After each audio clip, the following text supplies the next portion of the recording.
우리나라 노인 빈곤율과 노인 자살률은 다른 나라들보다 높습니다. 그만큼 노인들이 살기 힘든 나라가 되어가고 있습니다. 평균 수명은 늘어가는데 먹고 살기 힘들어하는 분들이 날이 갈수록 늘고 있습니다. 이렇게 된 것에는 사회의 잘못도 있지만 개인의 잘못이 없다고 할 수 없습니다. 너무 안일하게 생각해 미래에 대한 대비를 미루고 당장 지금의 행복을 위해 나중에 후회할 행동들을 선택하는 분들이 많이 계십니다. 물론 지난 세월 후회하지 않는 사람은 거의 없습니다. 그렇게 후회한들 세월을 다시 되돌릴 수도 없습니다. 지금이 가장 빠른 시기입니다.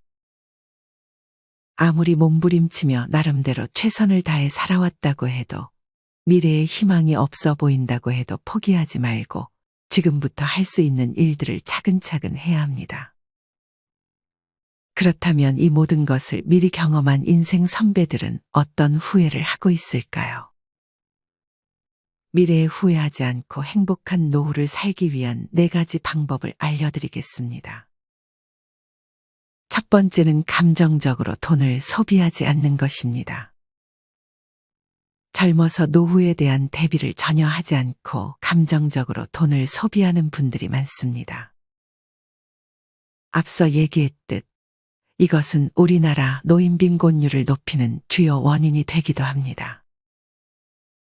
여기서 말하는 감정적으로 돈을 소비한다는 것은 다음의 경우에 해당합니다.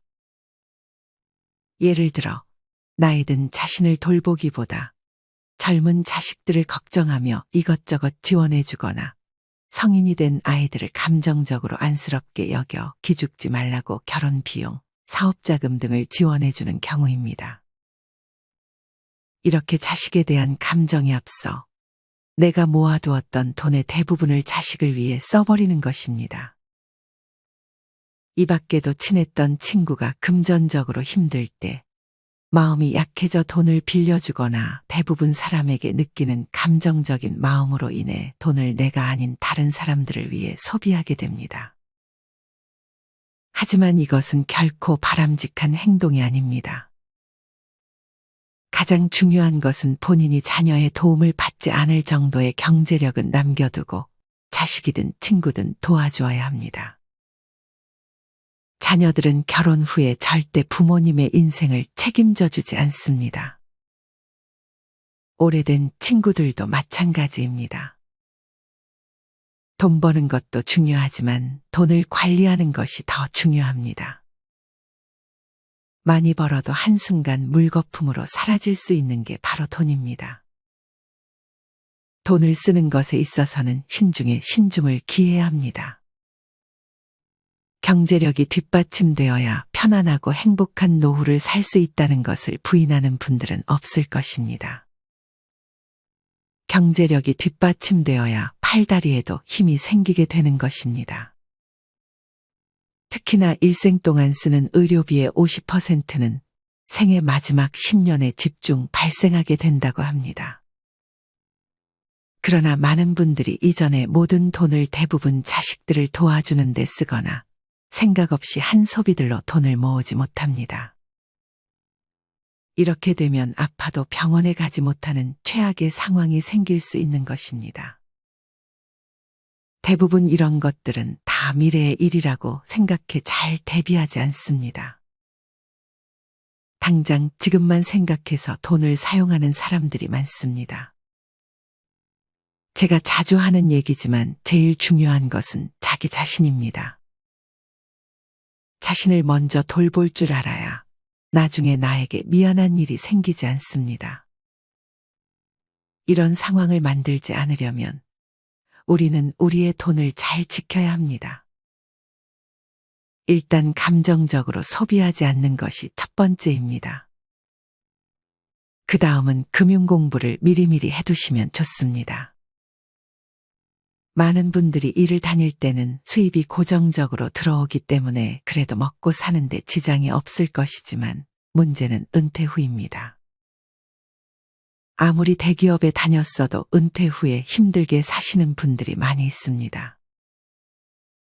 대기업 다닐 때 들어오는 수입에 맞는 생활을 하다가 은퇴 후 수입이 크게 떨어집니다.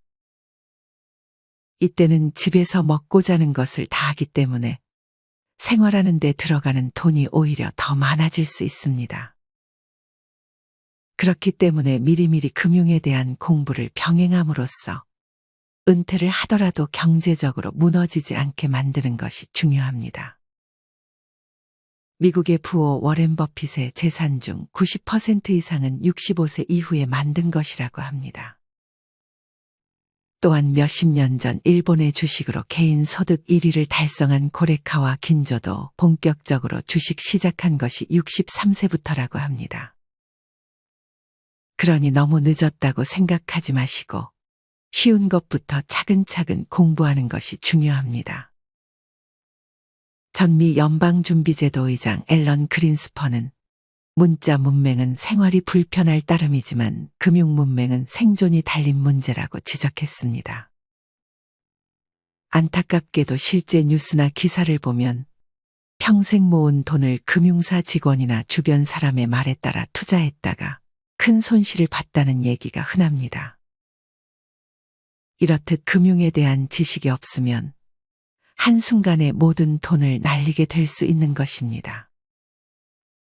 내 돈은 내가 지켜야 하는 것입니다. 이것이 가능하려면 내가 스스로 공부하려는 자세가 필요합니다. 인생 선배들의 지혜 두 번째는 배움을 멈추지 않고 평생 즐길 수 있는 취미를 만드는 것입니다. WTO에서는 18세에서 65세까지를 청년, 66세에서 79세까지를 장년, 80세에서 99세까지를 노년으로 분류합니다. 영상을 보는 많은 분들은 아직 청년이거나 이제 막 청년이 지났을 뿐입니다. 이렇게 아직 젊기 때문에 무엇이든 배울 수 있습니다. 사실 나이가 들수록 친구를 만드는 것보다는 오히려 친구는 정리하는 것이 좋습니다. 노후의 시간은 매우 중요하기 때문에 친구와 대화하는 시간보다는 건강관리, 취미생활, 전문 공부 등의 시간을 많이 보내는 것이 좋습니다. 제 가까운 친척은 나이 60을 넘었음에도 불구하고 열심히 돈 벌고 지금은 은퇴해 어려서 너무 가난해서 하지 못했던 영어 공부를 열심히 하고 있습니다. 이렇게 배우면서 다시 학창시절로 돌아간 것 같다며 하루하루 너무 행복하다고 말하곤 합니다. 이렇듯 나이 들어서 할 게 없다고 느껴질 때는 내가 어렸을 적 하고 싶었던 것들이 무엇이 있었는지 떠올려 보는 것이 좋습니다. 그러면 도전하고 싶은 게 나타날 것입니다. 앞서 돈을 잘 모으라는 말씀을 드렸지만 사실 이렇게 배우는 데는 돈을 아끼지 말아야 합니다. 왜냐하면 이것은 자신을 위해 쓰는 돈이기 때문입니다. 자식, 친구 등 다른 사람이 아닌 오로지 자신의 행복을 위해 쓰는 돈이기 때문에 이렇게 쓰는 돈에는 망설임이 없어야 합니다. 많은 분들이 이제껏 수많은 사람들이 하는 걸 보고 은근히 따라해보고 싶고 나도 할 수 있겠다 생각하는 취미들이 있을 것입니다. 하지만 이것이 생각으로 그치는 경우가 많습니다. 생각에서 그치지 않고 실행해야 행복을 느낄 수 있습니다. 내가 해보고 싶었던 것, 남들이 하는 것 중에 나도 할 수 있겠다 싶은 것 중 제일 쉬워 보이는 것을 하나 정해 얼른 시작해보는 것이 좋습니다. 생각이 나지 않는 분들에게 추천드리는 취미는 글쓰기입니다. 특히나 글쓰기는 추운 겨울의 실내에서도 하기 좋은 취미입니다. 글을 쓰는데 필요한 것은 연필과 종이가 전부이기 때문에 누구나 시작할 수 있습니다. 뿐만 아니라 글쓰기는 노후에 생기는 우울증을 예방하는 데도 좋습니다. 자신의 내면의 감정을 글로써 표현하게 되면 장기적으로 행복감을 높여준다고 합니다. 무엇을 써야 할지 모르겠다면 이처럼 지금 자신이 느끼는 감정, 불안하다면 불안하다고 쓰면 되고 왜 불안한지 그 이유에 대해 써보는 것입니다. 오늘 하루 감사하는 것들에 대해 써보는 것도 좋고 그냥 지금의 내 감정을 있는 그대로 글로만 적으면 됩니다. 고대의 플라톤과 세네카 등 수많은 철학자들도 마찬가지로 자신의 글을 쓰며 마음의 위안을 받았다는 사례가 있습니다. 글을 굳이 남에게 보여주지 않아도 괜찮습니다. 어차피 내가 쓴 글은 나만 볼 것이기 때문에 정말 솔직하게 내 감정을 써내려가다 보면 마음이 안정되어 가는 것을 느끼실 수 있고 글쓰기를 평생 할 수 있는 정말 좋은 취미로까지 만들 수 있습니다. 앞서 얘기했던 우울증 개선뿐만 아니라 이렇게 내면의 감정을 글로써 표현하게 되면 관절염이나 과민성 대장 증후군 등의 만성질환을 예방하는 데 효과적이라는 연구 결과도 있습니다. 뿐만 아니라 암 환자를 대상으로 글쓰기의 효능을 연구했는데 글쓰기를 하는 것만으로 암에 대한 통증을 완화시키는 역할을 하기도 했다고 합니다. 이 밖에 인지 기능을 높여주고 생각 정리와 스트레스 해소에 도움을 주는 글쓰기는 노년의 산책과 더불어 가장 추천드리는 취미 중 하나입니다. 글쓰기 대신 그림을 그리는 것도 아주 좋습니다. 그림을 그리는 것은 글쓰기와 마찬가지로 많은 준비물이 필요하지 않고 실내에서도 충분히 할 수 있는 취미입니다. 은퇴 후에 취미로 그림을 배우고 싶다는 분들이 상당히 많습니다. 실제로 그림 그리기는 치매의 바로 전 단계인 경도인지 장애에 걸릴 확률을 70% 이상 낮춰준다는 연구 결과도 있습니다.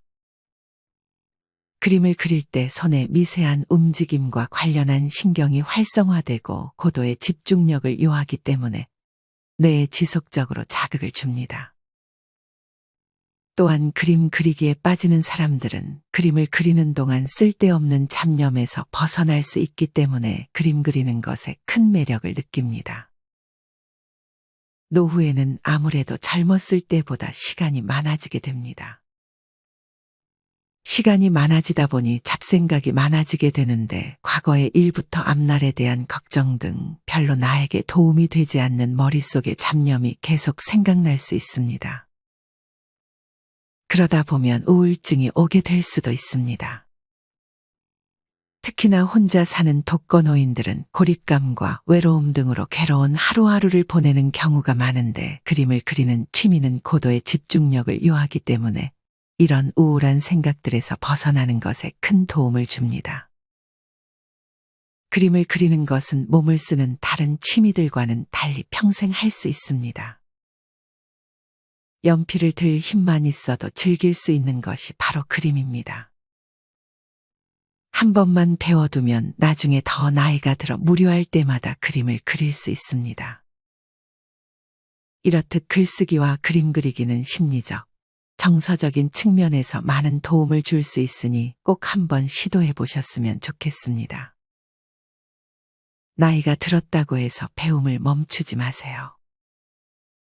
앞서 WTO의 연구 결과처럼 여러분들은 아직 젊기에 뭐든 할 수 있습니다. 인생 선배들의 지혜 세 번째는 여행을 떠나는 것입니다. 여행이 우리의 삶에 가져다주는 활력은 남은 노후를 보내는데 큰 도움을 줍니다. 여행이라고 먼 곳에 떠나야만 하는 것은 아닙니다. 새로운 장소에 가보는 것 그 자체만으로도 여행이 될 수 있습니다. 아무 경치 좋은 곳에 돗자리 깔고 음악을 틀어놓고 흘러가는 구름을 보는 것만으로도 좋은 여행이 될 수 있는 것입니다. 아직 우리가 알지 못하는 세상은 너무나 많습니다. 그것을 다 보고 즐길 수는 없겠지만 세상의 좋은 것들을 최대한 즐길 수 있다면 그것은 인생을 살아감에 있어 나에게 귀한 경험이 될 것입니다. 여행은 사실 계획하는 그 자체만으로도 우리에게 설렘을 줍니다. 여행을 떠올리는 것 자체로 행복감을 느낀다는 분들이 많습니다. 여행지에 대해서 알아보면서 가볼 만한 곳, 맛있는 음식, 경험할 수 있는 것들에 대해 고민하는 그 자체가 즐거움이 되고 삶의 활력을 불어넣어 줄 수 있다고 합니다. 이렇게 가끔은 일상에서 탈출해서 새로운 곳에 갈 계획을 짜고 직접 실행으로 옮기게 된다면 이것은 뇌에도 아주 긍정적인 효과를 주게 됩니다. 하버드 대학교에서 진행한 연구 결과에 따르면 젊은 뇌를 유지하려면 새로운 경험을 해야 한다고 말합니다. 보통 나이가 들면 뇌가 굳어진다고 생각하지만 사실은 나이 때문에 뇌가 굳어지는 것이 아니라 새로운 경험을 하지 않아서 뇌가 굳어진다고 합니다. 또한 여행을 하다 보면 새로운 사람들과 만날 수 있습니다. 그들과 깊은 관계를 유지하라는 것이 아닙니다. 그저 새로운 장소에서 새로운 사람과 이야기를 나누는 것만으로도 나에게 좋은 경험이 될 수 있습니다. 많은 분들이 코로나로 인해 여행을 많이 가지 못했었지만 이제는 제한이 거의 없어졌기 때문에 그동안 가고 싶었던 곳이 있었다면 제일 가까운 곳을 골라 여행을 떠나보는 것도 좋습니다. 이렇게 여행을 다니면 몸을 움직일 수 있어 건강에도 큰 도움이 됩니다. 여행을 계획했다가도 막상 떠나기 전에는 잘 다녀올 수 있을까 하는 걱정이 들기 마련입니다. 막상 떠나면 집이 그리워지기도 합니다. 그러나 여행에서 돌아올 때쯤이 되면 어느새 여행을 갔던 그 순간을 그리워하는 자신을 발견할 것입니다. 그러니 너무 걱정하지 마시고 일단 계획하고 출발해 보시는 것이 좋습니다. 마지막 네 번째는 배우자에게 잘하는 것입니다. 인생에서 배우자 복이 가장 중요하다는 말이 있듯이 우리는 부모 자식들보다 배우자와 같이 사는 기간이 훨씬 깁니다. 과장해서 얘기하면 인생의 불행과 행복은 결혼을 어떤 사람과 하냐가 90%를 결정한다는 말도 있을 정도입니다. 그만큼 우리가 가장 시간을 많이 보내는 사람과의 관계는 중요합니다. 하지만 이렇게 말하면 내 배우자는 나에게 큰 잘못을 저질렀기 때문에 잘하기 힘들다 라고 말하는 분들도 계실 것입니다. 아무리 혼자 잘한다고 한들 배우자가 같이 노력하지 않으면 혼자만 너무 힘든 상황이 될 수 있습니다. 이럴 때도 배우자에게 잘하라고 말하기는 힘듭니다. 이때는 그냥 자기 자신을 제일 중요하게 여기면서 행동하는 것이 좋습니다. 다만 너무 원망만 하는 것은 나 자신에게 도움이 되지 않을 수 있습니다. 아주 나중에라도 배우자에게 그동안 돈 버느라 수고했다, 그동안 살림하느라 수고했다라는 말 한마디 정도만이라도 표현해 주는 것도 좋습니다. 서로 겉으로 보여지는 것과 속마음은 다를 수 있다는 생각을 가지고 먼저 다가가는 연습을 천천히 해보시는 것이 장기적으로 내 행복에 도움이 될 수 있습니다. 반면 배우자와 잘 맞는다면 친구도 필요가 없게 됩니다. 배우자와 성격적인 부분, 가치관 등이 잘 맞는 것은 정말 큰 복입니다. 이런 배우자가 있다면 고맙다, 사랑한다는 말을 전하는 것이 좋습니다. 이렇게 오늘은 나이가 들어 후회하지 않으려면 해야 할 4가지에 대해 말씀드렸습니다. 첫째는 감정적으로 돈을 소비하지 않는 것, 둘째는 배움을 멈추지 말고 평생 할 수 있는 취미를 가지는 것, 셋째는 여행을 가까운 곳이라도 떠나는 것, 마지막 넷째는 배우자에게 따뜻한 말 한마디를 건네는 것입니다. 사실 이 모든 것보다 중요한 것은 건강입니다. 건강해야 돈도 배우자도 친구도 자식과도 관계가 좋아집니다. 건강하지 못하다면 주변 사람들이 다 떠나가고 내가 하고 싶은 취미를 할 수 없게 됩니다. 노인의 나이가 되고 보니 젊다는 핑계로 과거의 건강관리를 소홀히 했던 것을 후회하는 분들이 정말 많습니다. 늦었지만 지금이라도 꾸준히 운동하며 건강에 신경을 쓰는 것이 좋습니다. 그 중에서도 흡연은 정말 좋지 않습니다. 부부 중 한 사람이 흡연을 한다면 그 배우자에게도 간접 흡연으로 건강을 해칠 수 있고 자식들의 건강에도 안 좋은 영향을 미칠 수 있습니다. 흡연의 안 좋은 점은 굳이 설명드릴 필요가 없을 정도로 많은 분들이 알 것이라 생각합니다. 이렇게 말하면 내가 아는 누구는 90살까지 흡연하는데 건강하게 잘 살고 있다고 말할 수도 있습니다. 하지만 이는 특이한 경우일 뿐입니다. 흡연을 해서 건강을 유지하는 사람보다 그렇지 않은 사람들이 훨씬 많습니다. 이렇듯 자기 자신과 가족을 위해서라도 힘들지만 조금씩 흡연 횟수를 줄여나가고 필요하다면 금연 상담을 받아 꼭 금연에 성공하셨으면 좋겠습니다. 사실 이 모든 것들이 누군가에게는 뻔한 얘기처럼 들릴 수도 있습니다. 하지만 여러분들은 이것을 다 실천하고 계신가요? 알기만 하고 실천하지 못한다면 사실 그것은 모르는 것과 마찬가지입니다. 이 영상을 계기로 오늘 말씀드린 것 중에 한 가지만이라도 실천한다면 여러분들은 더 나은 노후를 보내실 수 있을 것이라 확신합니다. 실천하는 사람만이 행복한 여생을 보낼 수 있다는 사실을 잊지 마시기 바랍니다. 늦었다고 생각한 때가 가장 빠른 때입니다. 지금부터라도 후회하지 않는 삶을 위하여 살아가는 것이 중요합니다. 시인 나즈미 크메트의 유명한 글을 소개해드리며 오늘의 영상을 마무리하겠습니다. 어느 날 나는 신과 인터뷰하는 꿈을 꾸었다. 내가 물었다. 인간에게 가장 놀라운 점이 무엇인가요? 신이 대답했다.